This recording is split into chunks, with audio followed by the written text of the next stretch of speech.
Aloha family. It's 6:41 a.m. here on the big island of Hawaii.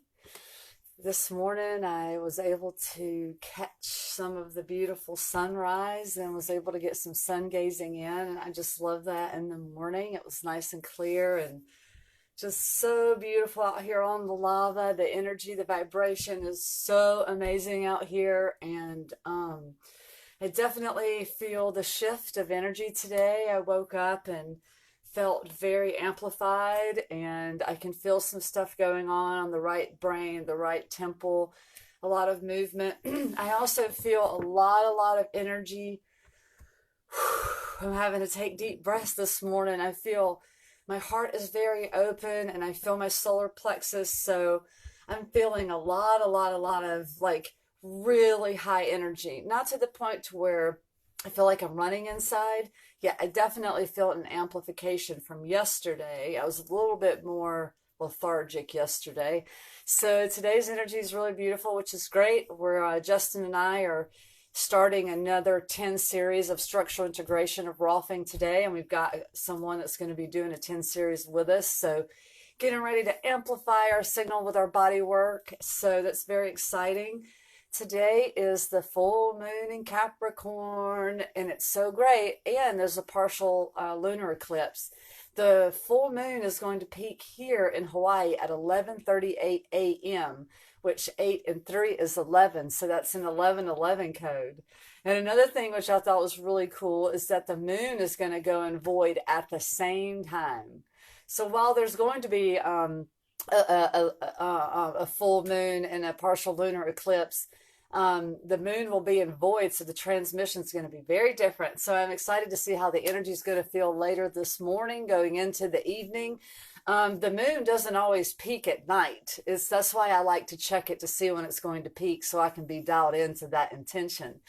And so before I do the energy transmission this morning, I wanted to read the last chapter. I've read some of this book to you guys already, The Mastery of Love by Miguel Ruiz, and it is phenomenal. I've read the Four Agreements. We just got another book called The Book of Knowledge by him, and it's so phenomenal. And so I thought, what a perfect thing to read today. I'm going to read chapter 12, which is called God Within You, and it's so powerful. I read it the other night, and I was like, oh my God. So being in Capricorn, which is the polarity, the opposite of Cancer. Cancer is my sun sign. Capricorn is the outer world. There's as above, so below. So the Cancer would be as within, and then the Capricorn would be so without. The Capricorn is the outer world, the more of the industrial type stuff. It's like really clears it out. Capricorn used to be weird for me when I first got attuned to the moon energy, and now it's definitely I'm riding that wave a little bit differently now, and it's because it becomes less emotional and it becomes more getting things done, right? Like Cancer energy is known as the home, the nurturer, and things like that, and the Capricorn is like, get out and do the work. We got to move. And so today is like pushing all this stuff out. I've been going through a little bit of the dark night of the soul lately. Some of you may have seen a couple of videos and some posts. Just getting it out. The greatest thing we can do is to empower ourselves is just to reach in and pull out whatever it is that doesn't feel good when it arises. I don't push myself to dig in there unless I need to, and that's usually in the moment because I live presently in the moment as much as possible. It's so much easier than trying to figure it all out at one time anyway. So I want to go ahead and read this chapter to you. The last chapter in the book is called God Within You, and it is phenomenal. And then after I get done reading, then I'll do the alignment transmission this morning, okay? All right, here we go. The first sentence is so great. It says, you are the force that plays with your mind and uses your body as its favorite toy to play and have fun with. That is the reason you are here, to play and have fun. We are born with the right to be happy, with the right to enjoy life. We are not here to suffer. Whoever wants to suffer is welcome to suffer, but we don't have to suffer. Then why do we suffer? because the whole world suffers. We make the assumption that suffering is normal. Then we create a belief system to support that truth. Our religions tell us that we came here to suffer, that life is a valley of tears. Suffer today, have patience, and when you die, you'll have your reward. Sounds beautiful, but it isn't true. We choose to suffer because we learn to suffer. If we continue to make the same choices, we will continue to suffer. The dream of the planet carries the story of humanity, the evolution of humans, and suffering is the result of human evolution. Humans suffer because we know. We know what we believe. We know all the lies, and because we can't fulfill all those lies, we suffer. It's not true that you go to hell or heaven after you die. Excuse me. You live in hell or you live in heaven, but now. Heaven and hell only exist in the level of the mind. If we suffer now, when we die, we will still suffer because the mind doesn't die with the brain. The dream continues, and when our dream is hell, our brain dies and we are still dreaming in the same hell. The only difference between dead and being asleep is that when we are sleeping, we are awake because we have a brain. Heaven or hell is here and now. We don't need to wait to die. If you take responsibility for your own life, for your own actions, then your future is in your hands, and you can live in heaven while you are alive in your body. The dream most humans create on this planet is obviously hell. There isn't good, right or wrong, or good or bad, and there is no one to blame. Can we blame our parents? Nope. They did the best they could when they programmed you as a little child. Their own parents did the same to them, the best they could. If you have children, you couldn't know what else to do either. How could you blame yourself? To become aware doesn't mean you need to blame anyone or carry guilt for what you have done. How can we carry guilt or blame for a mental disease that is seriously contagious? You know, everything that exists is perfect. You are perfect just the way you are. That is the truth. You are a master. Even if you master anger and jealousy, your anger and jealousy are perfect.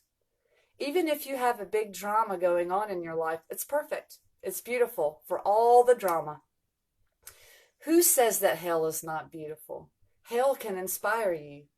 Even hell is perfect because only perfection exists. Even if you dream hell in your life, you are perfect just the way you are. It is only knowledge that makes us believe we are not perfect. Knowledge is nothing more than a description of the dream. The dream is not real, so knowledge isn't real either. Wherever knowledge comes from, it is only real from one point of perception. Once you shift the perception, it is no longer real. Once you shift, we are never going to find ourselves with our knowledge. In the end, that is what we are looking for, to find ourselves, to be ourselves, to live our own life instead of the life of the parasite, the life we were programmed to live. It isn't knowledge that will lead us to ourselves, it is wisdom. We have to make a distinction between knowledge and wisdom because they are not the same. The main way to use knowledge is to communicate with each other, to agree on what we perceive. Knowledge is the only tool we have to communicate because humans hardly communicate heart to heart. What is important is how we use our knowledge because we become the slaves of knowledge and we are no longer free. Wisdom has nothing to do with knowledge. It has to do with freedom. When you are wise, you are free to use your own mind and run your own life. A healthy mind is free of the parasite. It is free again the way it was before domestication. When you heal your mind, when you break free of the dream, you are no longer innocent but wise. You become just like a child again in many ways except for one big difference. A child is innocent. That's why he can fall into suffering and unhappiness. The one who transcends the dream is wise. That is why she doesn't fall anymore, because she knows. She also has knowledge of the dream. You don't have to accumulate knowledge to become wise. Anyone can become wise. Anyone. When you become wise, life it becomes easy because you become who you really are. It isn't difficult to try to be, it's difficult to try to be what you are not. To try to convince yourself and everyone else that you are what you are not. Trying to be what you are not expends all of your energy, because what you are doesn't require any effort. When you become wise, you don't have to use all those images you created.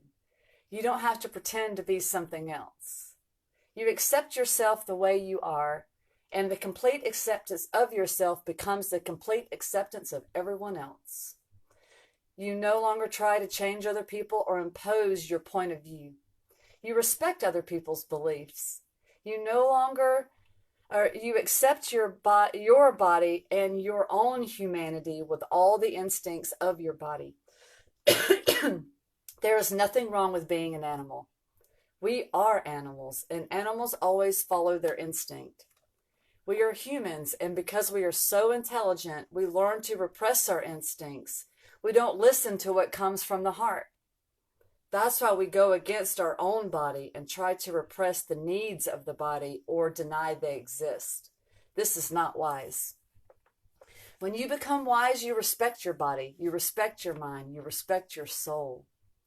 When you become wise, your life is totally controlled by your heart, not your head. You no longer sabotage yourself, your own happiness, or your own love. You no longer carry all that guilt and blame, and you no longer have all those judgments against yourself, and you no longer judge anyone else. From that moment on, all the beliefs that make you unhappy, that push you to struggle in life, that make your life difficult, just vanish. Surrender all those ideas about being what you are not and become what you really are.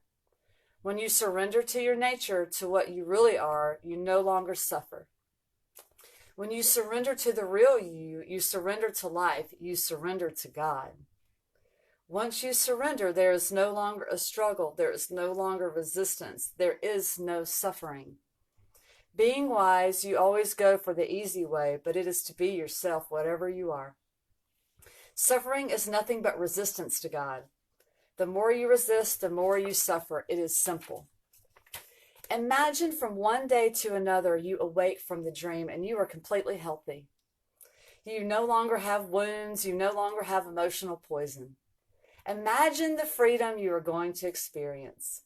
Everything is going to make you just happy to be alive wherever you go. Why? Because the healthy human is not afraid to express love. You are not afraid to be alive, and you are not afraid to love. Imagine how you would live your life if you would treat people you are close to, if you no longer had those wounds and that poison in your emotional body. In the mystery schools around the world, this is called the awakening. If it is as if you awake one day and you no longer have emotional wounds. When you no longer have those wounds in the emotional body, the boundaries disappear. And you start to see everything as it is, not according to your belief system. When you open your eyes and you don't have those wounds, you become a skeptic. Not to increase your personal importance by telling everyone how intelligent you are, or to make fun of other people who believe in all those lies. No, when you awake, you become a skeptic because it's clear in your eyes that the dream is not true. You open your eyes, you are awake, and everything becomes obvious. When you awake, you cross the line of no return, and you never see the world in the same way. You are still dreaming because you cannot avoid dreaming. Because dreaming is the function of the mind. But the difference is that you know it's a dream. Knowing that, you can enjoy the dream or suffer the dream. That depends on you. The awakening is like being at a party where there are thousands of people and everyone is drunk except you. You are the only sober person in the party. That is the awakening, because the truth is that most humans see the world through their emotional wounds, through their emotional poison. They don't have the awareness that they are living in a dream of hell. They aren't aware that they are living in a dream, just as fish swimming in water are not aware that they are living in water. When we awake, we are the only sober people in the party where everyone is drunk. We have compassion because we were drunk too. We don't need to judge, not even people in hell, because we too were in hell. When you awake, your heart is an expression of the Spirit, an expression of love, an expression of life. The awakening is when you have the awareness that you are life. When you are aware that you are the force that is life, anything is possible. Miracles happen all the time, but those miracles are performed by the heart. The heart is the direct communion with the human and the soul. And when the heart speaks, even with the resistance of the head, something inside you changes. Your heart opens another heart. The true love is possible. There is an old story from India about the god Brahma, who was all alone. Nothing existed but Brahma, and he was completely bored. Brahma decided to play a game, but there was no one to play the game with, so he created a beautiful goddess Maya, just for the purpose of having fun. Once Maya existed and Brahma told her the purpose of her existence, she said, "Okay, let's play the most wonderful game, but you have to do what I tell you." Brahma agreed, and following Maya's instructions, he created the whole universe. Brahma created the sun and the stars and the moon and the planets. Then he created life on earth, the animals, the oceans, the atmospheres, everything.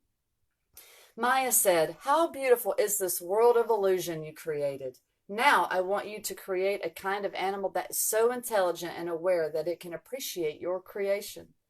Finally, Brahma created humans, and after he finished the creation, he asked Maya when the game was going to start. "We will start right now," she said. She took Brahma and cut him into thousands of teeny tiny pieces. She put a piece inside of every human. What you are, and you're going to find yourself. Maya created the dream, and still, even today, Brahma is trying to remember who he is. Brahma is there inside you, and Maya is stopping you from remembering what you are. When you awake from the dream, you become Brahma again. You reclaim your divinity. Then if Brahma inside you says, "Okay, I am awake, what about the rest of me?" You know the trick of Maya. You can share the truth with others who are going to wake up too. Two people who are sober in the party can have more fun. Begin with you. Then others will start to change until the whole dream, the whole party is sober. The teachings that come from India, from the Toltecs, the Christians, the Greeks, from societies all over the world come from the same truth. God within you. They talk about having your heart completely open and becoming wise. Can you imagine what kind of world this would be if all the humans opened their hearts and found love inside? Of course we can do it. Everyone can do it in his own way. It's not about following any imposed idea. It's about finding yourself and expressing yourself in your own particular way. That is why your life is an art. The Toltec means artist of the spirit. The Toltecs are the ones who can express with the heart, the ones who have unconditional love. You are alive because the power of God, which is the power of life. You are the force that is life. But because you are able to think at the level of the mind, you forget what you really are. This isn't easy to see somebody else and say, "Oh, there's God. God will be responsible for everything. God will save me." No, God has come to tell you, to tell the God in you to be aware, to make a choice, to have the courage to work through all your fears and change them so that you are no longer afraid to love. The fear of love is one of the biggest fears that humans have. Why? Because the dream of the planet, a broken heart, means poor me. Perhaps you wonder, if we are truly life or God, why don't we know it? Because we are programmed not to know. We are taught, you are a human. These are your limitations. Then we limit our possibilities by our own fears. You are what you believe you are. Humans are powerful magicians. When you believe you are what you are, then that is what you are. And you can do that because you are life, God, intent. You have the power to make yourself what you are right now. But it's not your reasoning mind that controls your power. It's what you believe. You see, everything is about belief. Whatever we believe rules our existence, rules our life. The belief system we create is like a little box we put ourselves inside of. We cannot escape because we believe we cannot escape. That is our situation. Humans create their own boundaries, their own limitations. What we say is humanly possible and what is not possible. Then, just because we believe it, it becomes truth for us. The prophecies of the Toltecs have foreseen the beginning of a new world, a new humanity, where humans take responsibility for their own beliefs, for their own lives. Time is coming when you will get to become your own guru. You don't need other humans to tell you that the will of God is. Now it's you and God face to face without any intermediary. You are searching for God and you found God within you. God is no longer there outside you. When you know that the power that is life is inside you, you accept your own divinity, and yet you are humble because you see the same divinity in everyone else. You see how easy it is to understand God because God is everything is a manifestation of God. The body is going to die. The mind is going to dissolve also, but not you. You are immortal. You exist for billions of years in different manifestations because you are life and life cannot die. You are in the trees, in the butterflies, in the fish, in the air, the sun, the moon. Wherever you go, you are there waiting for yourself. Your body is a temple, a living temple where God lives. Your mind is a living temple where God lives. God is living within you as life. The proof that God lives within you is that you are alive. Your life is the proof. Of course, in your mind, there is garbage and emotional poison, but God is there also. You don't have to do anything to reach God, to reach enlightenment, to awaken. There is no one who can take you to God. Whoever says they will take you to God is a liar because you are already there. There's only one living being, and want it or not, resist it or not, effortlessly, you are with God already. The only thing left is to enjoy your life, to be alive, to heal your emotional body so that you can create your life in such a way that you openly share all the love inside you. The whole world can love you, but that love will not make you happy. What will make you happy is the love coming out of you. That is the love that will make a difference, not the love everyone has for you. Your love for everyone is your half. The other half can be a tree, it can be a dog, it can be a cloud. You are one half. The other half is what you perceive. You are the half as a dreamer, and the dream is the other half. You are always free to love. If your choice is to be in a relationship, your partner is playing the same game. What a gift. When your relationship is coming out of hell, you will love yourself so much that you don't need each other at all. Because your own will, you get together and create beauty. And what the two of you are going to create is a dream of heaven. You have already mastered fear and self-rejection. Now you are returning to self-love. You can be so strong and so powerful with your self-love, you transform your personal dream from fear to love, from suffering to happiness. Then, just like the sun, you are giving light and giving love all the time with no conditions. When you love with no conditions, you, the human, and you, the God, align with the spirit of life moving through you. Your life becomes the expression of the beauty of the spirit. Life is nothing but a dream, and if you create your life with love, your dream becomes a masterpiece of art. I just thought that was really beautiful, and it's really simple, and it is. It's just the recognition that we are love, we are life, we are God, we are energy, we are life force. We are in this body, which isn't just a body. It's a super sophisticated machine, a mechanism that allows us to feel. Without the body, we would not be able to feel life. We would not be able to feel love like we do. I mean, just knowing that, just having that awareness, then we get to turn that idea, that realization internal so that we can really connect this to the heart space so that we can share that love outwardly. Earlier in the book, it talks about how when you love your body, you automatically share that love with other people. And it's so true. I've gotten so much more dialed in with my body over the last 7 months, and I'm really am understanding it so much more. The body is my mechanism in which my energy antennas are active. It allows me to channel and be connected with source in the most divine, beautiful ways. The pineal gland is the way into multidimensional travelers, and it takes us to a different spectrum of guidance versus listening to the belief story that's programmed in our mind, like the dream. This is a dream. We're here for a very short amount of time and we're leaving this atmosphere. And so it's like, why not participate in making this a dream of heaven instead of a dream of hell? It makes sense to me, and it's all a matter of perception. Having the realization, making the choice to change it. It's really simple. Life is not heavy, even when it feels like it.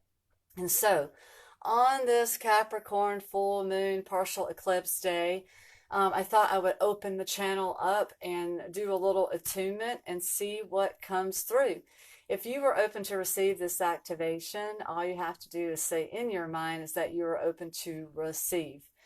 And of course, when I'm at different parts of the body, you're able to magnify the signal of transmission by focusing your mind there also, or even on my area, which will send it back to you even stronger. That's the beauty of sharing love. Okay. Okay, here we go.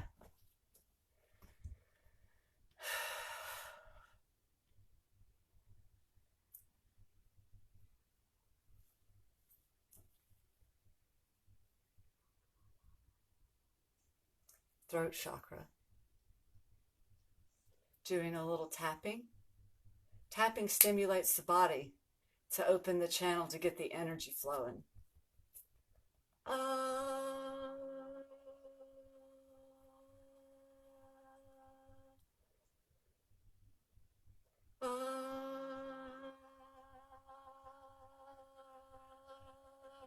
Sound tuning also, just like with a sound bowl or listen to solfeggio tones on YouTube, your body is the sound tuning tool that you need to activate. You don't need it anywhere else, or not that you need it, but if you want it, it's there.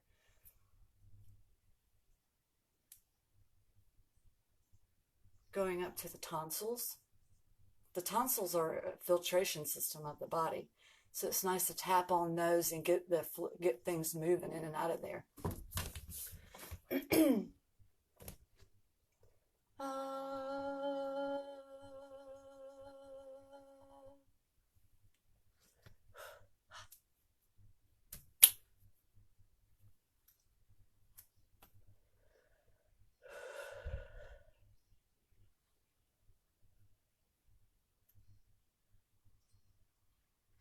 I just heard, we shall overcome.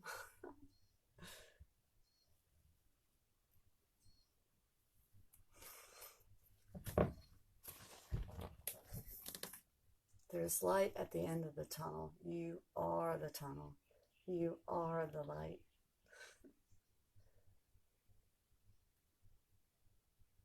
Right temple activation.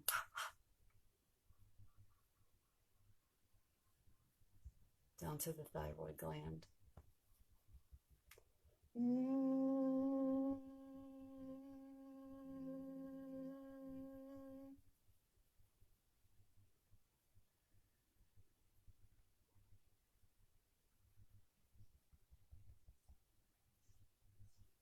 Making a connection.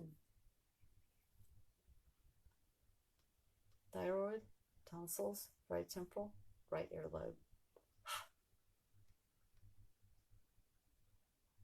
Ooh. When I do the spiral out like that, that's creating a web. a web of attunement.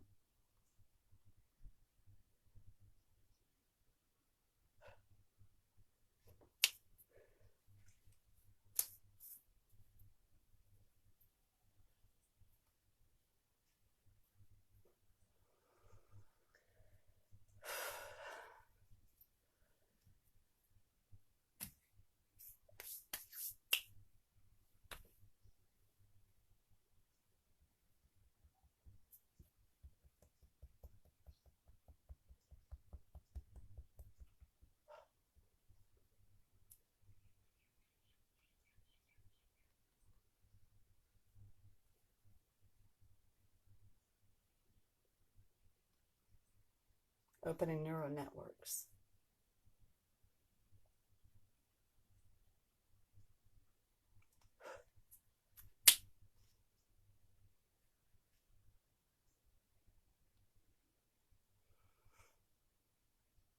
Mudras is actually a language.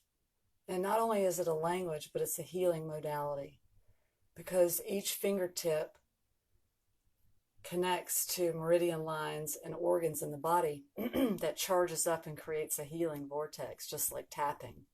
And this is the work that I do on myself and with clients. Body work, Rothing, and then mudra attunement. I work with meridian lines, I work with acupressure points and the organs to create stronger pulses in the body.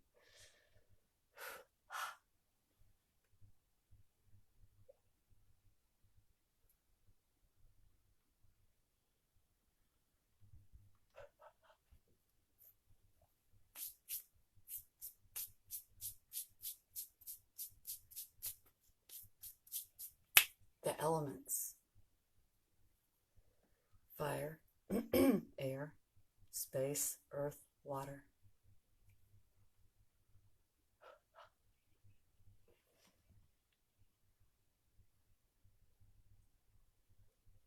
Amplifying neuropathways.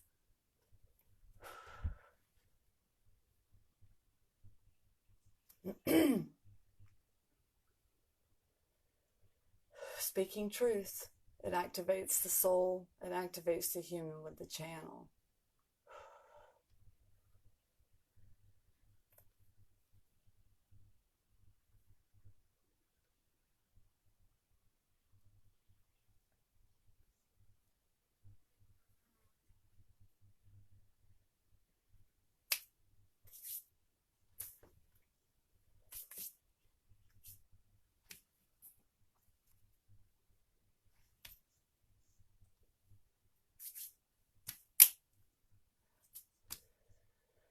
Okay, well, I thought it was going to be a more involved transmission today, but sometimes the simplest things can make such the biggest difference.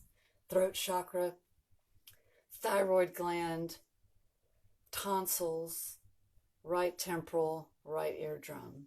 All of that created a circuitry today, which spiraled it out into the ether to create a web, opening up the channel more. And as you can tell, my throat chakra is going off today. The last couple of days, I've been experiencing a lot of throat chakra activation, so much so it's causing me to cough and sneeze. So this is probably, I'm sure this is leading up to this, making the connection over here on the right side. Have a beautiful day. Love you to the moon.